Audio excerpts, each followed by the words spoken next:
I'm Tom from DIY Life Tech, and this is a look at how to install a battery in the Nikon Z7 camera. So we're just going to turn the camera over, and this is the battery compartment on it right here.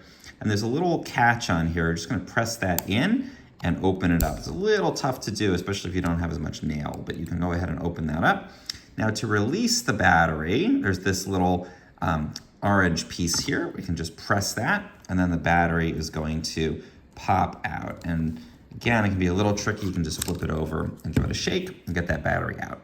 So we can charge this up in our charger, or if we have multiple batteries, we can just bring in a new one that's ready to go. So let's go ahead and do that. And what we're gonna look for is we want to align these little sort of bumps on top of the battery, these ridges, and also you can see these little metal contacts on the bottom.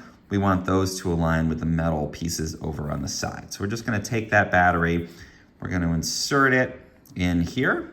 When we do that, that little piece should pop out of the way. Yep. I'm gonna press it in all the way until that little orange piece snaps in place, locks it in, we are good to go. And then finally, we're just gonna go ahead and close the battery compartment. Just give it a solid press, make sure it's sealed, and that's all we need to do.